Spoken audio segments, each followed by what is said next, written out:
South Asian Media Group, Y Media. Y media political Sensex ਦੇ ਵਿੱਚ ਜੇ ਅਸੀਂ ਯੂਐਸ ਦੀ ਗੱਲ ਕਰੀਏ ਤਾਂ ਯੈਸ ਜਿਹੜੀ ਡਿਬੇਟ ਹੋਈ ਹੈ CNN ਦੁਆਰਾ ਕਰਵਾਈ ਗਈ ਸੀ। ਇਹਦੇ ਵਿੱਚ ਜੋ ਬਾਈਡਨ ਔਰ ਡੋਨਲਡ ਟਰੰਪ ਉਹਨਾਂ ਨੇ ਹਿੱਸਾ ਲਿਆ। ਇਸ ਡਿਬੇਟ ਦੇ ਵਿੱਚ ਪਹਿਲੀ ਚੀਜ਼ ਤਾਂ ਮੈਂ ਜ਼ਰੂਰ ਕਹਾਂਗਾ ਕਿ ਇਮੀਗ੍ਰੇਸ਼ਨ ਦੇ ਉੱਤੇ ਗੱਲਬਾਤ ਹੋਈ, ਇਕਨੋਮੀ ਦੇ ਉੱਤੇ ਗੱਲਬਾਤ ਹੋਈ, ਹੋਰ ਕਈ ਮੁੱਦਿਆਂ ਦੇ ਉੱਤੇ ਗੱਲਬਾਤ ਹੋਈ।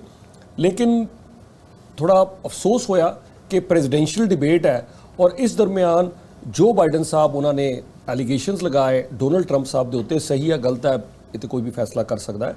ਬਟ ਜਦੋਂ ਉਹ ਜੋ ਬਾਈਡਨ ਸਾਹਿਬ ਕਹਿ ਰਹੇ ਸੀਗੇ ਡੋਨਲਡ ਟਰੰਪ ਸਾਹਿਬ ਨੂੰ ਇਹ ਗੱਲ ਕਿ ਜਿਹੜੇ ਡੋਨਲਡ ਟਰੰਪ ਹੈਗੇ ਨੇ ਇਹਨਾਂ ਨੇ ਪਬਲਿਕਲੀ ਇੱਕ ਮਹਿਲਾ ਨੂੰ ਮੋਲੈਸਟ ਕੀਤਾ ਔਰ ਉਹਦੇ ਵਾਸਤੇ ਬਹੁਤ ਸਾਰੇ ਡਾਲਰਸ ਪੇ ਕੀਤੇ।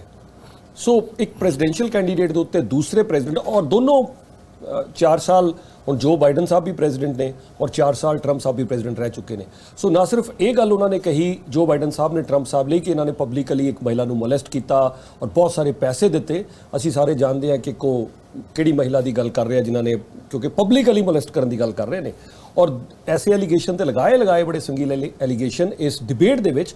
ਦੂਸਰਾ ਉਹਨਾਂ ਨੇ ਇਹ ਵੀ ਕਹਿ ਦਿੱਤਾ ਕਿ ਜਦੋਂ ਟਰੰਪ ਸਾਹਿਬ ਦੀ ਵਾਈਫ ਪ੍ਰੈਗਨੈਂਟ ਸੀਗੀ ਉਸ ਸਮੇਂ ਇਹ ਇੱਕ ਹੋਰ ਪੌਰਨ ਸਟਾਰ ਦੇ ਨਾਲ ਸੈਕਸ ਕਰ ਰਹੇ ਸੀਗੇ ਔਰ ਡੋਨਲਡ ਟਰੰਪ ਸਾਹਿਬ ਨੇ ਕਿਹਾ ਨੋ ਆਈ ਵਾਸ ਨਾਟ ਹੈਵਿੰਗ ਸੈਕਸ। ਚਲੋ ਉਹਨਾਂ ਨੇ ਜੋ ਕਿਹਾ ਉਹ ਬਾਤ ਮਤਲਬ ਇਹ ਸਾਰੀ ਗੱਲਾਂ ਪ੍ਰੈਜ਼ੀਡੈਂਸ਼ੀਅਲ ਡਿਬੇਟ 'ਚ ਹੋ ਰਹੀਆਂ ਨੇ ਜਿਹੜੀ ਸਭ ਤੋਂ ਜ਼ਿਆਦਾ ਦੁਨੀਆ ਦੀ ਪਾਵਰਫੁਲ ਕੰਟਰੀ ਹੈ ਔਰ ਇੱਕ ਦੂਸਰੇ ਨੂੰ ਲਾਇਰ ਕਹਿਣਾ ਇਹ ਵੀ ਅਸੀਂ ਦੇਖਿਆ ਔਰ ਇੱਕ ਦੂਸਰੇ ਨੂੰ ਉਹ ਕਹਿੰਦੇ ਕ੍ਰਿਮੀਨਲ। ਸੋ ਬੜਾ ਕੁਝ ਹੋ ਰਿਹਾ ਸੀਗਾ ਜੋ ਕਿ ਪ੍ਰੈਜ਼ੀਡੈਂਸ਼ੀਅਲ ਡਿਬੇਟ ਦੇ ਇੱਕ ਲੈਵਲ ਨੂੰ ਖਾਸ ਕਰ ਅਸੀਂ ਯੂਐਸ ਪ੍ਰੈਜ਼ੀਡੈਂਸ਼ੀਅਲ ਡਿਬੇਟ ਦੀ ਗੱਲ ਕਰ ਰਹੇ ਹਾਂ।